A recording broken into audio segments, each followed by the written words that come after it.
early, but that's okay. Um, Welcome to our Tuesday night live Q&A. My name is Tracy Matson. I'm a certified professional dog trainer and behavior consultant from Utah. And if this is your first time joining, or if you haven't been here for a while, please, when you jump on, put your name and where you're from.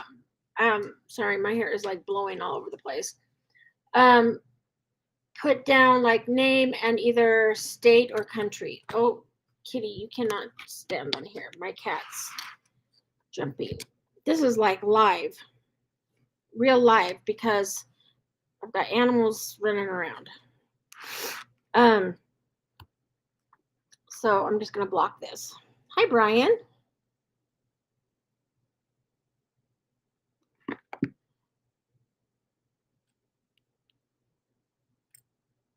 Oh, Cheryl, welcome. Okay, I'm gonna get caught up and Illinois. We've got a few people from Illinois tonight. Elaine from Virginia. My brother lives in Virginia.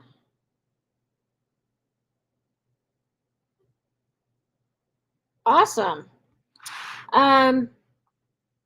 Okay, so I have my ceiling fan on because it's hot and it's blowing everything around. Plus, I've been outside most of the day and the wind is blowing, and my allergies are going crazy. So I apologize. I'm going to be sniffling through this whole thing. But I'm excited to be here. Welcome, everybody. So Chris, what's your last name? It just makes it easier if you win. Oh, crap, this pen doesn't work.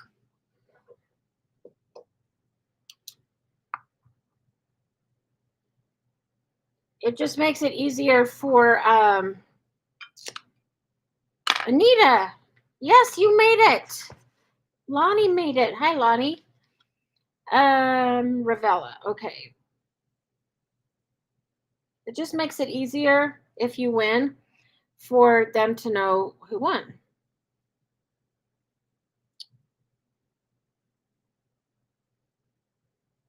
Okay, Anita made it. Catherine made it. Catherine, how did you like the butter up? I have not tried it yet. So I have been wanting to ask you how it is. Oh, it just arrived today. So you probably don't know yet.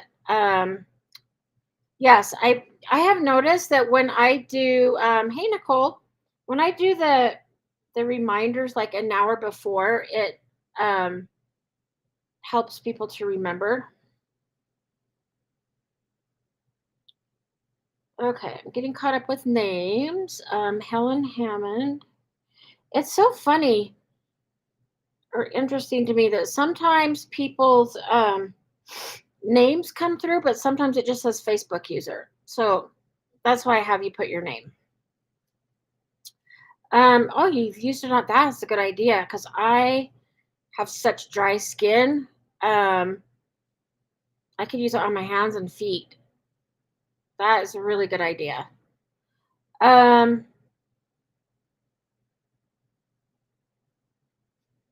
Let's see.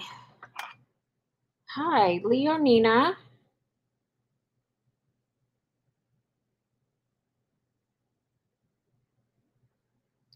Alita. Lonnie.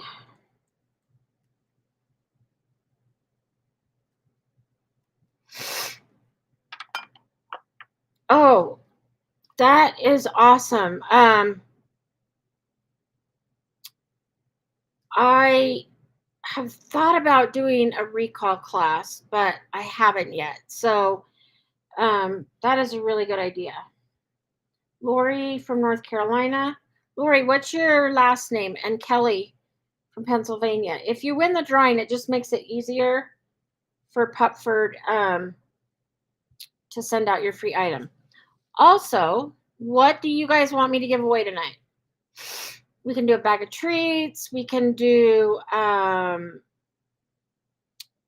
snuffle mat. We can do, okay, Donovan.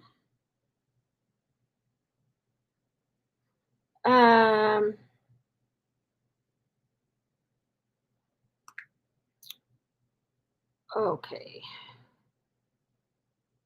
I don't know how to say that, Lori, but I'm just going to spell it or write it out. So we can do a snuffle mat, a flirt pole. We can do treats. I just dropped off, whenever I do my order, I always get a bag of $1,000. Yeah, I wish I would enter myself in the drawing. A flirt pole. You got it. We will give away a flirt pole. That's a great idea. Oh, we got 2 flirt poles. Okay. Let's see. Now I forgot what I was going to say. I really think I have ADD. If I don't stay on topic, I forget what I was talking about. Oh, a recall class. Yeah, I haven't done it yet, but so Lonnie, what happened with your long line? Had a long line accident with a long line last night, so can't go. Let me tell you, I took one day off last week to go hiking with my dog. Had an accident. We actually, because Utah has had so much snow this year, when we were hiking, part of the trail was washed and there was like a big tree there. So we had to like go up the side of the mountain and bushwhack through. And anyway, my foot got caught. I fell and then rolled halfway down the mountain that I had just climbed. But I finished the hike. We kept going until there was too much snow. And then hiked out and went and got an x-ray and broke my arm. So that kind of sucks. And it makes it hard to train dogs. I can only do it with my right hand. Brian, I don't know what a shrew is. Peyton wants at them. I don't know what a shrew is. You'll have to clarify that.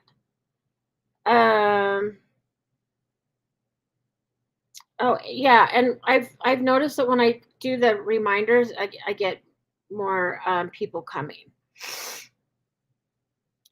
So Lonnie, you'll have to tell me, is it like a one? No, it would have to be multiple nights. I have thought about doing a class on recall, but I don't know what I would do for multiple weeks unless we just do like different games or just keep building. My classes are pretty fast paced and I pretty much like introduce it, they work on it, but then I expect them to do a lot of the work at home. So I don't know what I would do for a whole hour other than give everybody long lines and have them practice. But yeah, that seems to be the thing that everybody wants to do is recall. So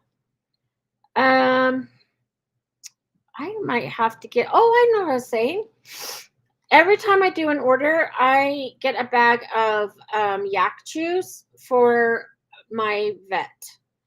I have some friends, they're both vets, the married couple, and I drive by their house often. They're like the next town over, and I have lots of clients there, and their dogs love the yak chews. So whenever I do an order, I always buy an extra thing of yak chews and drop it off at their door and give them their yak chews. So those are always really good if you haven't tried them. Okay, good news. Leo saw the vet today.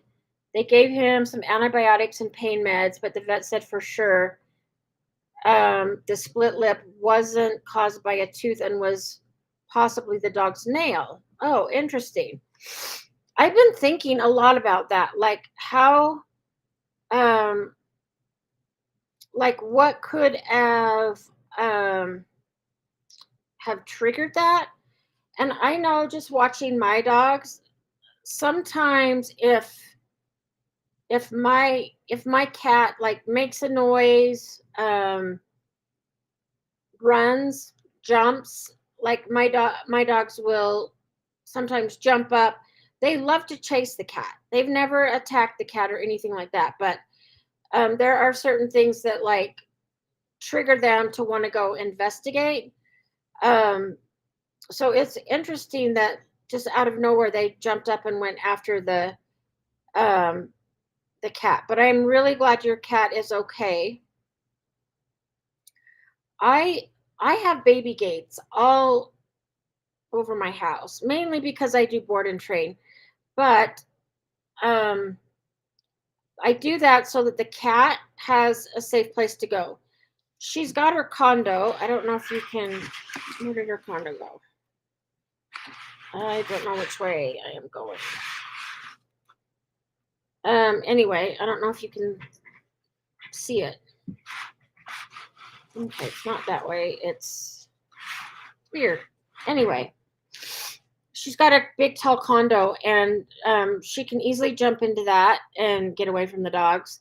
Um, she can jump over a baby gate, run upstairs or into the kitchen, and be totally away from the dogs can't get her. So I always make sure that the cat, and for those of you that have dogs and cats, make sure that your cat always has a safe place to go, whether it's a big like cat tree, um, you know, cat condo, whatever. So let's see. Oh, oh my gosh, got wrapped around my foot and ripped off all the skin. Um, hey, Gil. Oh, that sounds painful. Um, yeah, I wonder if that. So I started buying the biothane leashes. And the reason I do that is because then I don't get like rope burn. And they're easier to keep clean. So I used to have my long lines made out of like webbing, climbing webbing, and then I could have any color I want. I could have them made whatever length I want. And then I started to do biothane mainly because a friend of mine makes them. And so again, she can do any color and I'm all about the color. And length. And she can make them hands free, stuff like that. Um, so I wonder if that would be easier to use, and not rip skin off. Okay, Brian, like a mouse with a long nose. Okay, that I would scream. I would be on top of a table or picnic table or kitchen table, and I would scream. So here's my take on this, and some people might not agree with me, but some dogs were bred for varmint control, like some terriers, things like that, like to get voles or gophers or things like that. So we have voles here, and with our really heavy winter, we have a lot of voles. And so I actually let my dogs chase them. My dogs don't catch them. I mean, they've never caught one. But just from them chasing, they usually will go make their home somewhere else because they don't want the dogs chasing them. But I guess it's because I've taken so many ethology classes, and I believe in like letting dogs participate in some activities that they were originally meant to do before we domesticated them. So, like allowing herding dogs to herd something. And if we don't want them to herd the grandchildren or the kids, then we do something like tri-ball and let them herd a bunch of balls into like a soccer net. Um, or using a flirt pole, which this is a great night to give away a flirt pole because it allows dogs to chase, grab, shake, all of that. So, Brian, that's one thing that you could use a flirt pole maybe to get that out of Peyton's system, but it's not going to be a substitute for the real thing. I mean, if he sees a real shrew, and I'm going to have to look up shrew now and see what it looks like. Um, but it's probably not going to be a substitute for the real thing.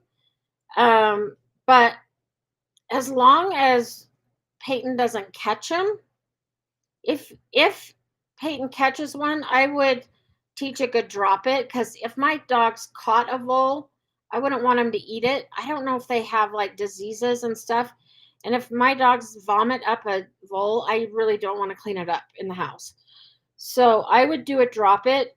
Um, but I would probably let my dogs chase him because that's kind of what dogs do. Um, I don't let them chase my cat or like the neighbor's chickens or things like that. But if it's just like a mouse, I don't really like mice anyway. So that's kind of my opinion on that. Um, so yeah, my my first two pit bulls used to work together, and um, this so my dogs now have never caught anything like that. But my first two used to work together, and it used to freak me out. This was before I took all of the ethology and enrichment classes and all that stuff. But one dog would flush him out, and the other dog would grab him. But then once she would grab him, she's like, "Oh crap, what do I do with it?" And then she would let him go. But it was really interesting to watch them work together. Um, and now I know that's healthy for dogs to do. Again, I would not let them do it to like a pet or the neighbor's sheep or chickens or things like that. But like mice and voles and stuff, I totally let them chase it. Um, 6 classes an hour each. Wow. So do you just keep working on recall like over and over and over again, or do they do different like games with recall? I would love to know how those classes are structured. Um, oh, I am not young. I'm probably older than you. Um, I have on my left knee, I'm bone on bone. So I had a hard time getting up. When I get down, it's hard for me to get up. And I get up and down like a 90-year-old. Um, because it's really hard for me to get up. So, yes. And then with a broken arm, I really had a hard time getting up. I had my dog Jade with me, and so I was able to put her and then kind of brace myself with one hand and push myself up. So, um, let's see. We started on look, and them following us also worked with the whistle. Oh, that's a good idea. Oh, that's awesome. Um, let's see. Got Peyton in the pool off lead, and she comes to get in the pool. That's awesome. Cheryl, this is a great question. What is the best way to help a fearful dog? So, are you talking about like just shy and fearful generally? Um, so, when I meet a new dog that's really shy and fearful, this is how I approach it. It might be different depending on age. Um, like with puppies, some puppies are shy and fearful, and I will do like problem solving games like the Kong wobbler. Ow, that hurt. Whoops, just took this over. Like this kind of stuff, enrichment boxes where they have to figure out how to get the food out. That can help dogs get some confidence. So snuffle mats where they get to use their nose, that releases the good endorphins in the dog's brain. Even just basic training where anything where they get a reward. So they do something, they get a reward. They, move the ball around and treats fall out. That can give them confidence. A really important thing is to always allow your dog agency. So if your dog doesn't want to, okay, I'll use a perfect example. Tonight, an hour before I got on here, I had a client here and we were trying to teach a go to your mat, like easy, right? Well, this dog is 14 months and the owners had not had a puppy before, didn't know that they were supposed to do socialization. And this dog is like scared of everything, like really shy, scared of other dogs. And this dog they came to my house this time so that we could do a little play date with her and then my dogs. And this dog was terrified of my dog's bed and wouldn't step on it. So what I did is I like just tossed treats on the bed. And then I started with if she would look at the bed, I would click and treat. Then if she sniffed the bed, I would click and treat. It took probably a good 8 minutes to get her to step on the bed. And then once she did it and realized, oh, it's not so bad. Then after we did that about 5 times where all she had to do was step on it with one paw, then I raised criteria. And then I said, okay, well, now I want 2 paws. So I had to kind of position the treat so that she would have to step on to get the treat. And then pretty soon she was putting all 4 feet on. So she actually did better than I thought she would do. At first I thought, oh my goodness. Well, and at first she was so nervous she wouldn't even take treats. So I had to show them what it would look like with my dog.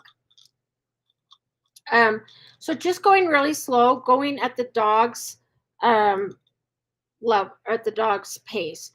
The other thing I do is pair the scary thing with treats.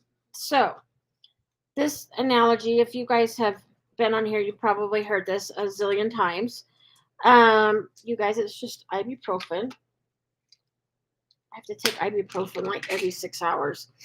So I'm terrified of mice, and I would be terrified of a shrew, I promise you. So let's say that Brian has a shrew and has it like 100 yards away and gives me $100 every time I just look at it. It's like, oh, just look at it. Don't scream, just look at it. And every time I look at one, or every time there's one that I can see, he gives me $100. $100. Pretty soon, instead of hating them and screaming, I'm going to be like, oh, I want to see another one. I get $100. Show me another one. I get $100. And then we would slowly decrease distance. So 100 yards. Okay, now can you look at it from 97 yards? And if I say, oh, nope, that's too close, then he would move back. But if I can do 97, then I get like a few $100, and then he moves to 95 yards away until probably, it gets closer. I'll probably never pet it. And if it made any kind of sudden movements, I would scream. But I could probably get, like, my emotional response would change from like, I hate these things to I want to see more because I get $100. Well, dogs don't care about money, so we use treats. And today I was using Pupford salmon treats because this was a really hard and scary thing for this dog, and I didn't want to just use kibble or a low value treat because the dog would be like, there is no way I'm stepping on that bed. And but she really wanted the salmon treats. Um, and it took her watching my dog do the whole mat thing and getting treats before she would start to take treats. So then we were able to do it with her. Um, so just pairing. So let's say that your dog is fearful of sounds. So I actually use the Pupford app. I have the Pupford app on my phone, and let's say fireworks. So I will start with the volume really, really low. And as soon as the dog hears the fireworks, I start dropping treats. And then when the sound stops, the treat stops. So again, it's that association, classical conditioning. Scary thing equals something really good. And then if the dog can handle that, then I will raise the volume a little bit. And the way I do that is like 2 clicks on my phone. So then we raise it, and then if the dog like barks, can't take treats, is cowering, then that means it's too loud. So I would lower the volume. Um, and then I very slowly, so we call this gradual desensitization, which is the same as the mouse, where it's 100 yards, then 97, then 95.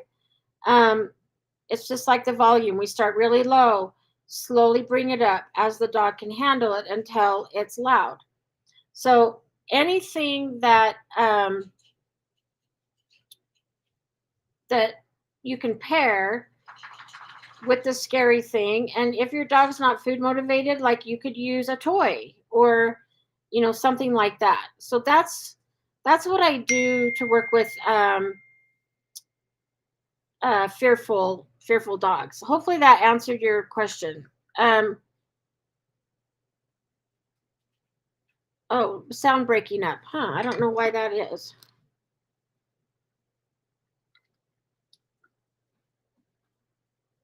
Um, if you have other specific questions, like ask them below. Leo did jump the gate. There you go. Yep. And sometimes if they're like in the chase mode, yeah. Okay. When going to a park, my puppy will come back if I'm not folding his leash and he's loose. But when I try and train him in the front yard, if he sees the neighbor's ducks or feels like it, he completely ignores me and runs off. That's a great question too. So we always want to, like, I have a dog that's the same way. Like if I call her in the house, she will come like that. I can't snap anymore. Um, she will come. In the backyard, if she's sniffing and playing, she'll come eventually. So you want to think about, the more distractions, the harder it is. So I like to start in the house. Think of that as preschool. In the backyard, depending on where how your backyard is situated, think of that as elementary school. Front yard with ducks is probably middle school or even high school. At a park with other dogs, people, smells, that might be high school or college. So we can't expect a dog to perform on a college level if they're still in preschool. Then the other thing I do is whenever it's so like if I'm practicing in the front yard, and I always practice on leash for a long time. So I'll start with a 6-foot leash, kind of like Lonnie's class. I will start with a 6-foot, and then I'll go to 15, 20, 30. And then I might have a dog drag a leash so that if they don't come, I can pick it up and reel them in. And then I'll practice in an enclosed area like a dog park when there's no dogs, or a tennis court, or something like that, where it's, if they don't come, I can run over. Because the important thing is that every time you say, Rover, come, The dog needs to do it and get reinforced. And what I do is I will have them come, I'll give them a treat, and then I'll say, okay, go play. So to the dog, it's like, oh, I come, I get a treat, and then I get to go again. So when I go hiking, I usually take something higher value because I know it's going to be a lot harder for Jade to do a recall when she's hunting for squirrels or sniffs and stuff like that. So I'll use bacon. And when we start, I have her on the leash. I'll call her back, give her a piece of bacon, tell her go play. And then call her back, give her a piece of bacon, go play. So we set up this sequence of you come, you get something really, really good that you don't get very often, and then you get to go play again. So that's kind of what I do. Kitty, my cat's into something. So that's kind of what I do. And then if I'm not 100% sure that the dog's going to come, I don't say COME. So like if your dog's off leash, if there's lots of distractions, I don't like to poison the word come, meaning if your dog is focused on something else and doesn't come to you, then they're actually getting rewarded for ignoring you because they're doing something else that to them is more fun or more reinforcing. So, you could do a recall and then throw a ball. You could do a recall, give a treat, like something like that. So if I'm not 100% sure that the dog's going to do it, then I use a different word. So like I'll whistle, I'll say, hey, over here, let's go. And then when the dog starts to come and runs towards me, then I'll say, oh, good, come, good job. And then make it super fun and rewarding for them. So and when you say, is that supposed to be I'm not holding his leash? That's actually really good. If your dog is at a park and will come back loose, I mean, that's pretty impressive if you ask me. So to me, that means that the park is not as distracting as the yard where all the ducks are. And if you have a hunting dog that is bred like a lab or something that is bred to hunt ducks, that's going to be even harder. So then you want to have some kind of outlet for the dog to be able to do that behavior, not let them chase the neighbor's ducks. I like to train a really good leave it, and the same as with my recall, I use a really high value treat. So as much as my dogs might want to go chase the chickens or the ducks, if they leave it and come back, they get something really good like hot dogs or bacon or something like that. And the reason he does that is just because if he's not listening, it just means that he's like not ready to operate at that level. Hang on, my cat is like really into something. Hey, stop.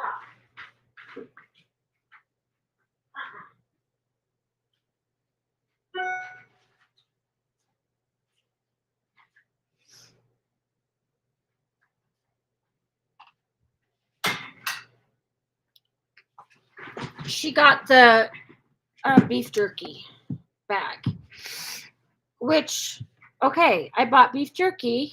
I'm a vegetarian, so I don't eat meat. But I buy beef jerky to use as training treat, sometimes as a higher value treat, because I use Pupford training treats a lot just in my everyday training. So I like to give them something a little bit different that they don't always get. So that would be the bacon, the jerky, stuff like that. So it might just be that you need to go back to like an easier level. And I always like to keep a dog on leash until they like have a really good recall before I trust them off leash. Okay. And I'm sorry, I don't know why it's breaking up. My internet, it says my internet's good.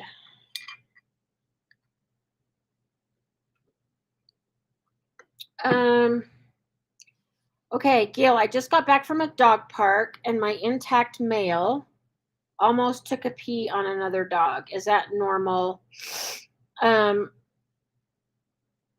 I mean, it's probably just marking. Um, sometimes sometimes my dogs have like accidentally peed on each other, but it's because if um if like Jade is sniffing something and another dog goes to lift its leg and pee on a bush, if her head happens to be there, she's going to get peed on. So sometimes it's an accident, but it could be that your dog is trying to mark. Um, if it keeps up, you might think about um, like, do you have plans to neuter or are you going to breed? So usually what I do is if you think it's like a marking behavior, I just interrupt. So the same with like humping or something like that. I'll say, hey, and then I'll like move them away and redirect. So that's kind of what I do. But I don't think it's like I don't see it a whole lot, but it's not totally like a really uncommon thing either. So let's see, my 3-year-old female. Oh, you guys, I'm sorry, I don't know what's wrong. Can everybody else hear me okay? It says I have like full internet, so not sure what's wrong. My 3-year-old female lab golden doodle does not like our new neighbor's Newfie doodle. She gets full out defensive stance, barks aggressively as soon as she sees her. The Newfie is relatively calm and non-aggressive. So this is kind of there's not a short answer. Um, I go through, there's like 3 different things. I will teach a relaxation protocol. Um, so teaching the dog how to be calm with increasing distractions. But probably the one that I would use the most is the engage disengage. And if you want to email me, I will send you that handout. Just tell me which handout you want. My email, I'll put it in the chat. Sorry, I type slow right now. So it's Tracy with an I at pupford.com. And what I do is, so I'll start with whatever distance your dog can look at the Newfie and not bark.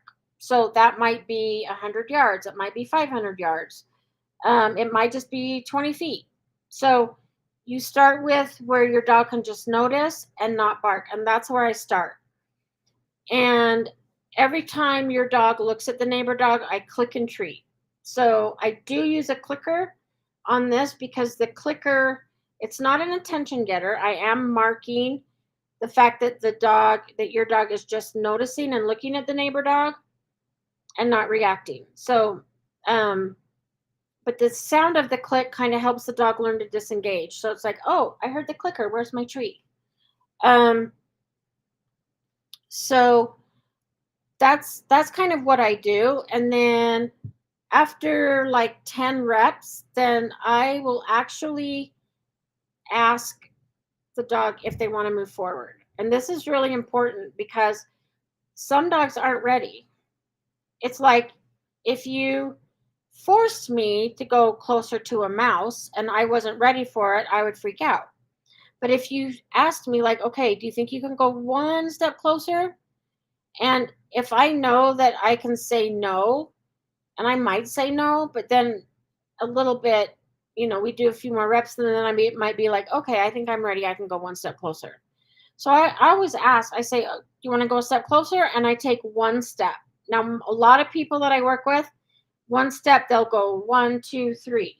One step is literally one stop. If your dog goes with you, that means they can go a step closer. If they stay back, then you go back to them. And then I'll do it again from this distance. And then you just keep gradually moving closer. I wouldn't let them meet until you safely have like both dogs on a leash. And I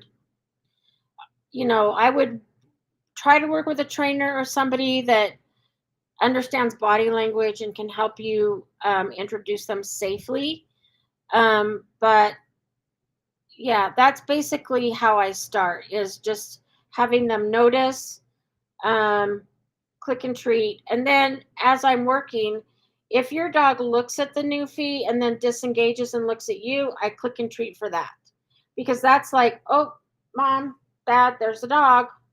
Where's my treat? By the way, there's a dog. And then you can say, yep, it's fine. It's just a neighbor dog.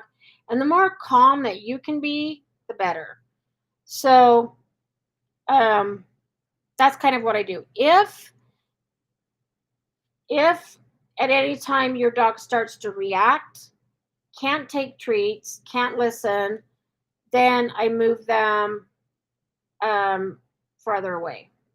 So I might say, oh, let's go. And I might turn around and move farther away. So you can always um, increase or decrease distance. Um, that's funny. Hey, Brian, I'm also scared of mice. If you want to give me $100. Yeah, I'm terrified. My neighbor um, laughs at me because she's like, you work with pit bulls every single day and you're scared of a mouse. I'm like, yep.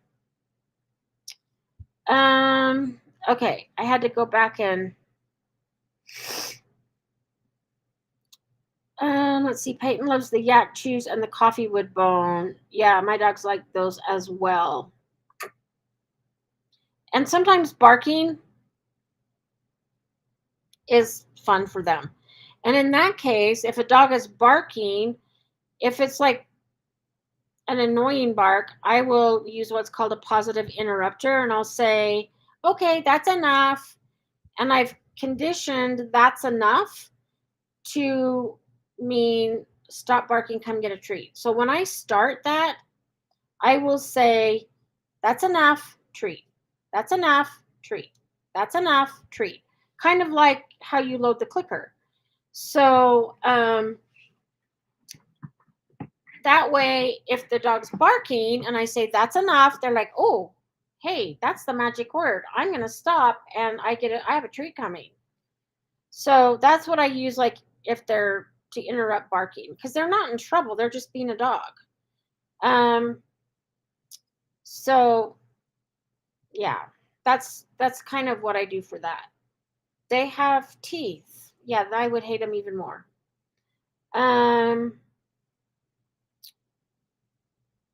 Okay, Facebook user. So which dog is the 9-month-old rescue Cocker Spaniel? Is that the one that with the recall?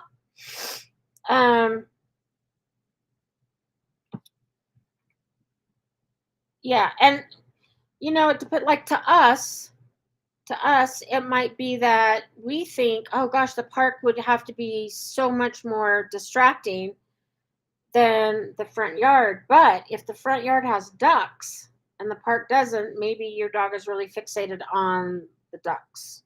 And so that makes it more distracting. I would also maybe do the engage disengage with that too. Like, oh, look at the duck, quick treat. Look at the duck, quick treat. So that first they can just look at the duck and not be like so focused on it, and then you could work on recall too. Let's see. Okay, I'm gonna do I'm gonna answer one more question, and then I will do a drawing, and then I'll go back and answer more questions. So, Cheryl, what I do is, especially with people, when I had a really shy, fearful dog, it was my second pit bull, and she was terrified of people. So everybody that came over, I would give them a handful of treats, and I would just have them toss treats to her. Now, I like to toss the treat behind the dog so that the dog knows that they can back up and move away from the person. And then they're only going to come as close as they're comfortable. So as soon as they come a little closer, I toss another one. So they're moving away, coming back, moving away, coming back. And then eventually, as the dog is like, oh, I like this game, they're giving me treats. So the dog is learning that they can move away, but the dog's also learning, hey, this person is giving me treats, so people are good. Same with the $100 bill and the mouse or the shrew. So then once the dog starts to come closer, I might hold out a treat in my hand and see if the dog wants to come up. Again, it's totally up to them. If they choose not to come and take the treat out of my hand, then I continue to toss. I don't say, okay, you don't get it. They still get it because I'm trying to change that emotional response. If they do take it out, great. I might offer them 3 or 4 treats, and then I'll slowly start to pet under their chin. So you want to make sure you tell people, like, don't reach over them because that's scary. Just kind of pet underneath the chin, and if the dog backs away, great. The dog can back away. And then, yes, I would do the gradual desensitization to everything in the environment, like the same way that I described.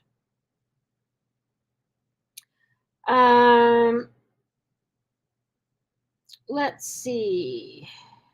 Oh, let's do it might have just been your internet or your connection because it looks like everybody else could hear. I do this. So the sound desensitization that I talked about, I do thunder and fireworks and vacuums with every single puppy I work with. I also do door knocking and dogs barking because if you can get a puppy used to those sounds, then later they are less likely to bark at it if they're already like, oh, that sound, I get treats. And you're not going to have to do it forever and give treats like every time your dog hears fireworks, but eventually they'll be like, oh, it's just fireworks, it's not a big deal. They'll just get used to it. Okay, let's do a drawing for a flirt pole. I am going to really quick, I gotta tear these up and put them in a bowl after I get a drink. So Saturday or Sunday, they found E. coli in our water, so we were on a boil only. And so I go get a big thing of ice every day at the Chevron. I walk in and they're like, oh, we can't fill your water jug. And I'm like, oh, crap. It's the crushed ice I like. And so I had to go buy ice and buy bottled water, but we're finally today back to being able to drink water. It's crazy. Okay. So I'm just going to mix all these up and draw a name. This is for a flirt pole. Tonight, Elaine Gildred from Virginia. You are the winner. So, Elaine, what you are going to do is you're going to email hello@pupford.com and let them know that you are the winner, and they will send you out a flirt pole. If you didn't win, come back next week, same time, because we give something away every single week. And as always, if you already have a flirt pole or whatever we give away, you can always sub it and say, hey, can I have a bag of training treats instead? Because I already have that. They will sub it for you. No problem. So, let's see. So thank you for joining. If you're gonna leave, I'm gonna go back and answer a couple more questions. Um, oh, Gil, yes, you can do bacon. My dogs love bacon.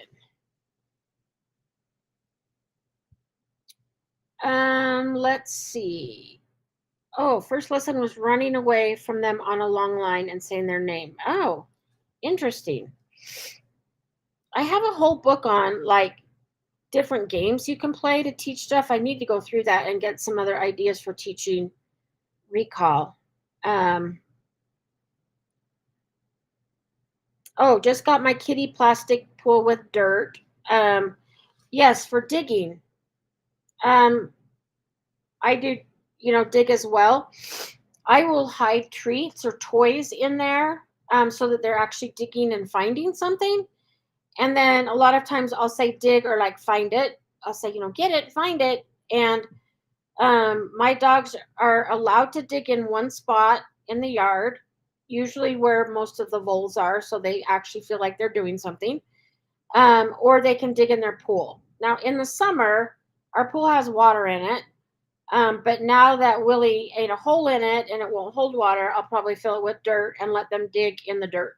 So that is perfect. Um, and that's a great way. Just what I was talking about. Dogs like to dig. That is a great way to let them dig. Is give them a sandbox or a pool or something like that. So good job on that. Um, let's see. Leave It has been really super gray in saving a little bit from eating broken glass or today eating a marble. Yes. I always tell people like Leave It and recall are two of the most important or the two most important things that you can teach. For me, stay is a big one just because I have a fence jumper and now she doesn't get to go outside at all unless I go out with her because I just can't take the chance of her getting hit by a car because I live on a highway. So she got out a week ago Sunday, and when I saw her, she was across the highway, but there was all these cars coming. So as soon as she saw me, I knew she was going to run. So I said, stay. And I had her stay until there wasn't traffic, and then I called her. So for me, stay is really good.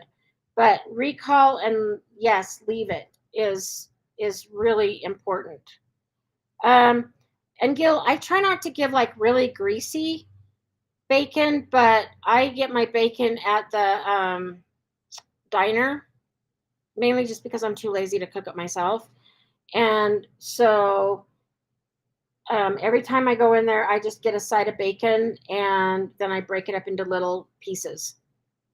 Um, okay, he was sniffing the dog, and that's when he lifted his leg. Yes, he was probably marking. So instead of like marking a bush or something like that, he was probably marking the dog. Or, yeah, could have been marking that area where the dog was and almost peed on the dog. So it's not uncommon. The other owner might not like it, so I would just again interrupt and say, "Hey, we don't do that. That's not nice," and then just redirect to pee somewhere else. Let's see. My 6-month-old slipped his harness and ran out of sight. I happily started calling him. He came running back, acting like he hadn't seen me all day. Can you recommend a non-slip harness? The one that I use is the Freedom harness, and I have one right here.